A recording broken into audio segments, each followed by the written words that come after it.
Good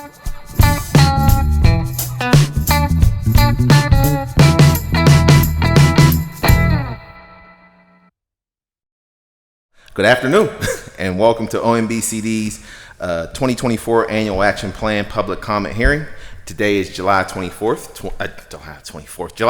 2024. My name is Kelly Russell. I'm the Assistant Director for the department.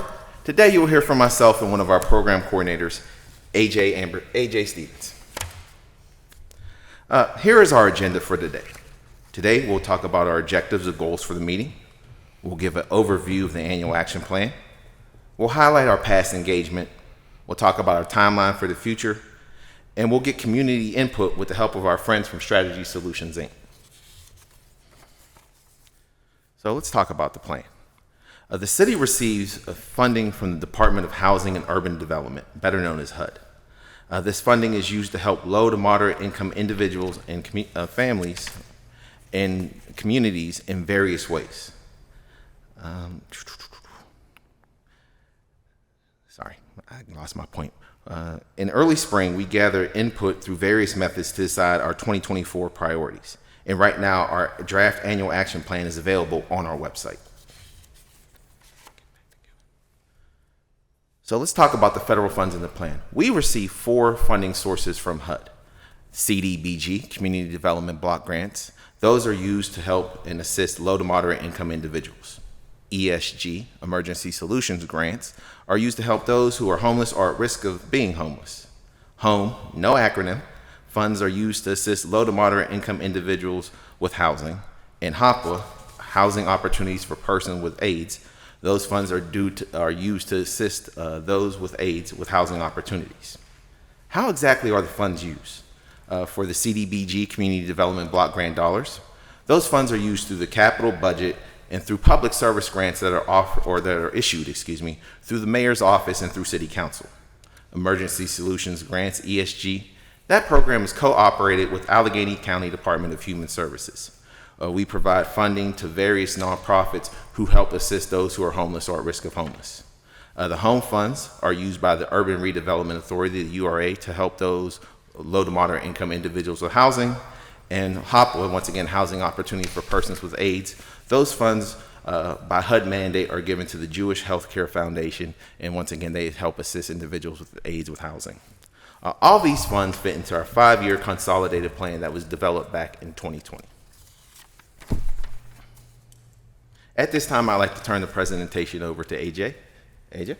Thank you.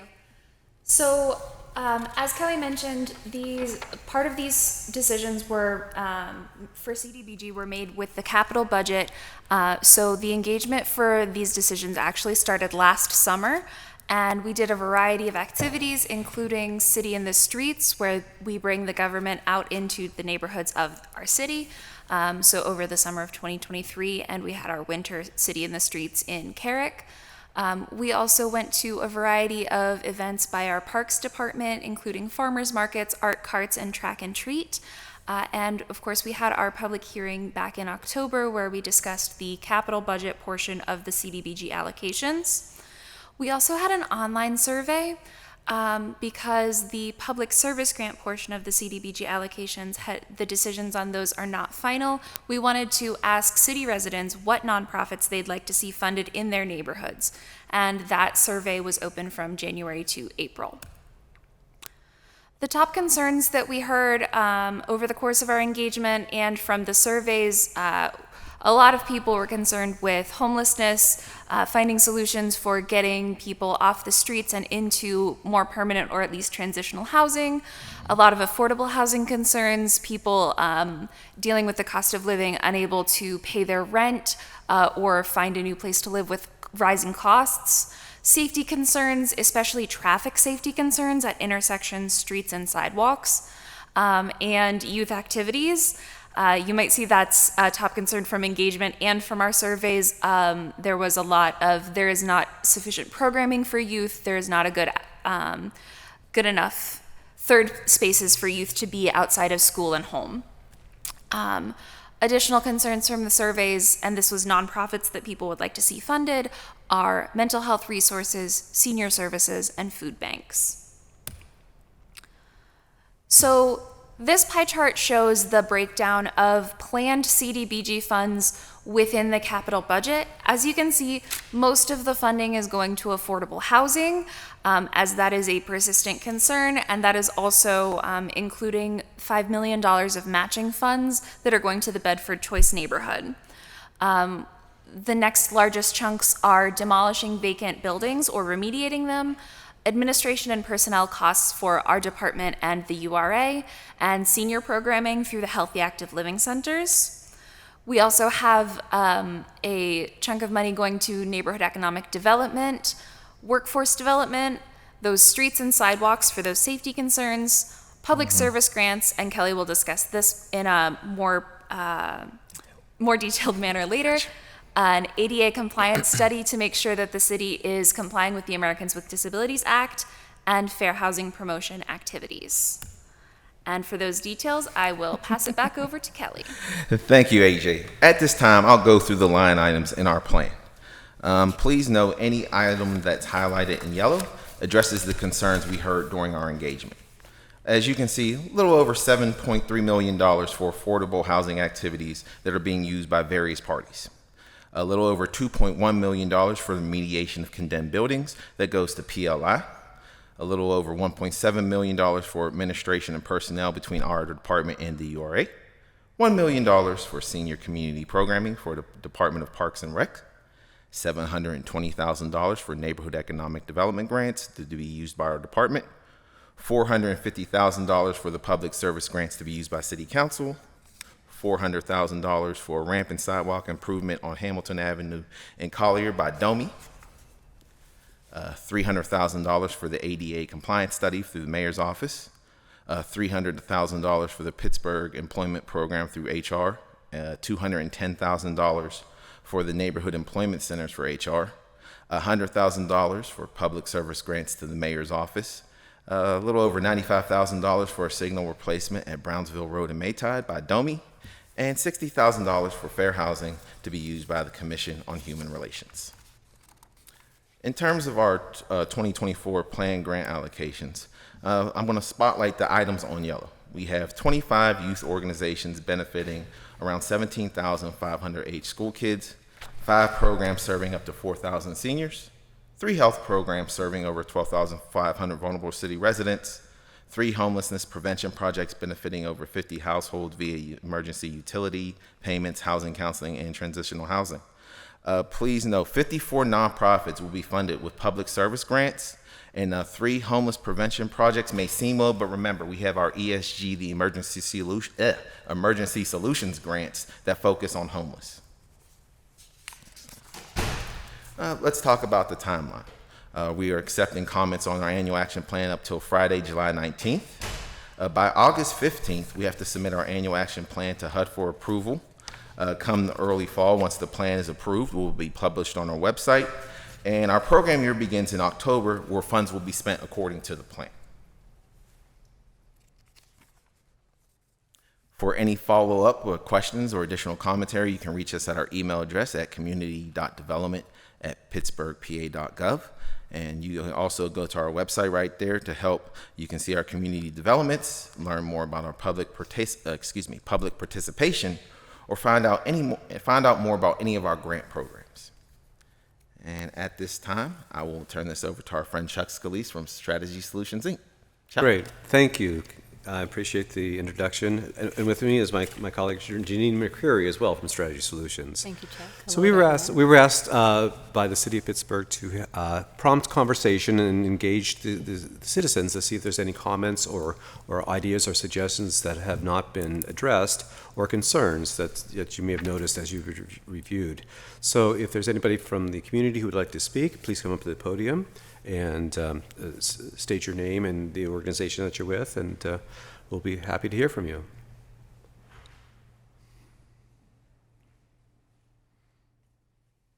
I'll put that back. Thank you.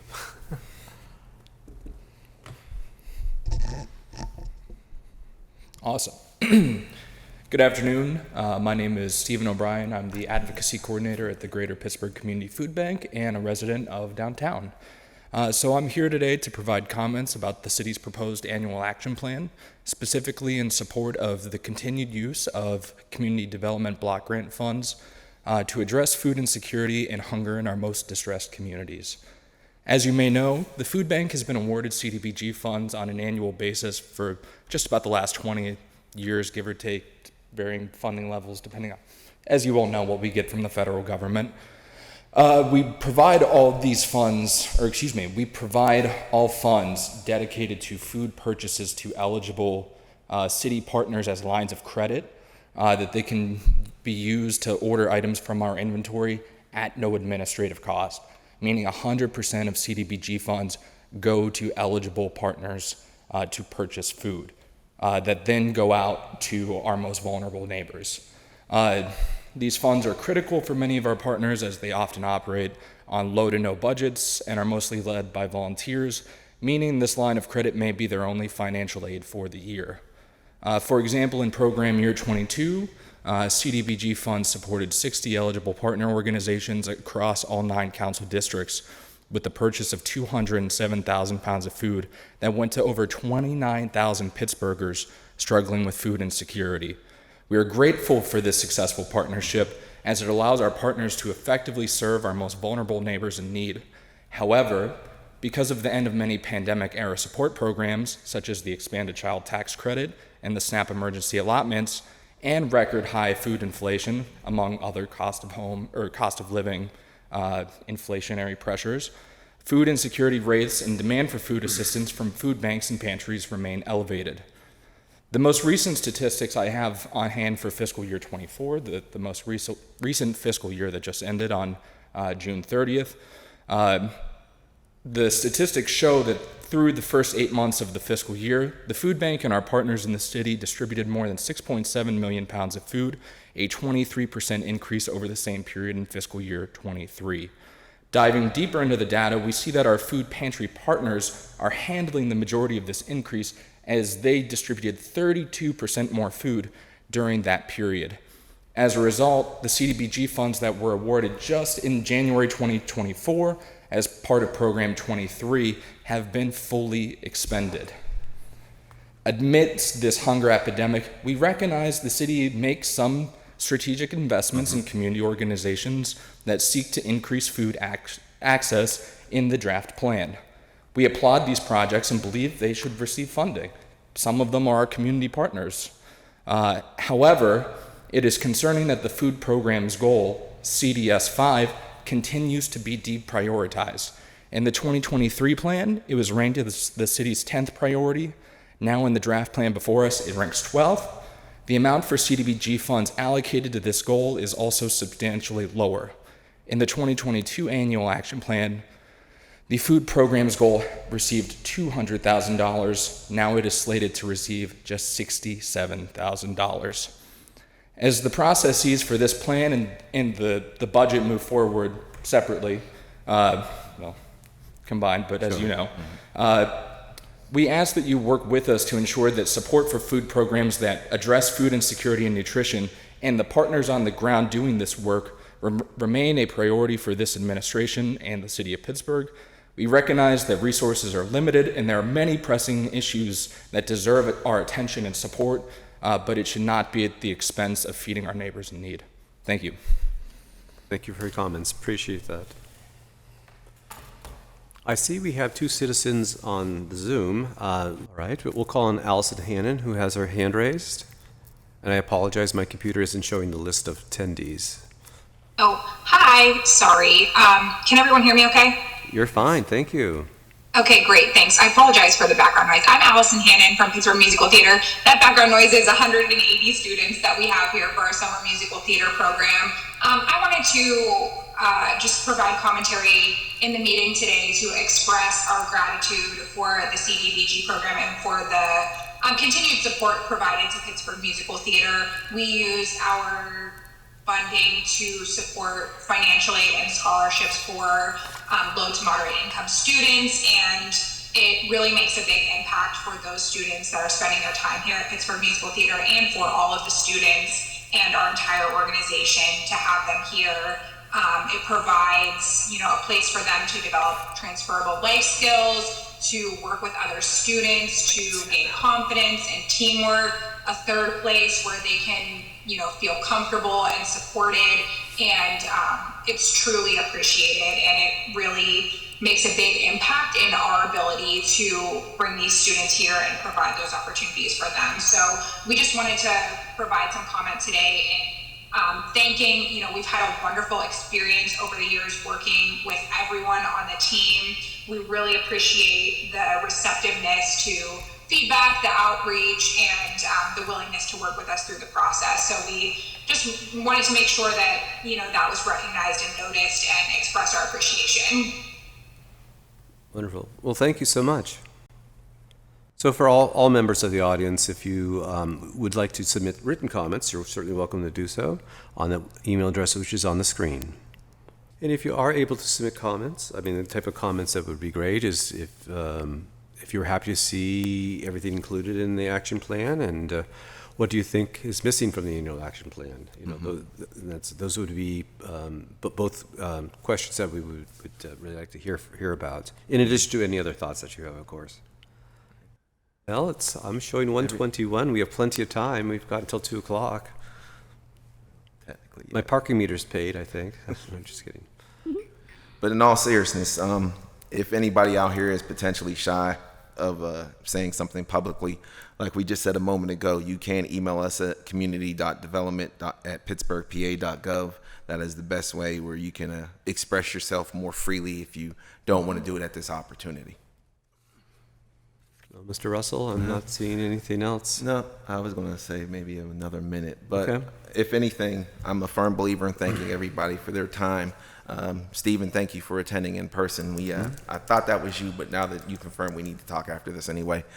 Everybody online, by all means, please contact us at community.development@pittsburghpa.gov. Feel free to offer criticism. Feel free to offer thanks. Feel free to offer what you believe should be in the plan or what you like in the plan, and we appreciate everybody's time here today for attending, whether it be in person or online. And thank you. May everybody have a good day and stay cool. Thank you. Thank you very much. And that concludes our meeting this afternoon. Thank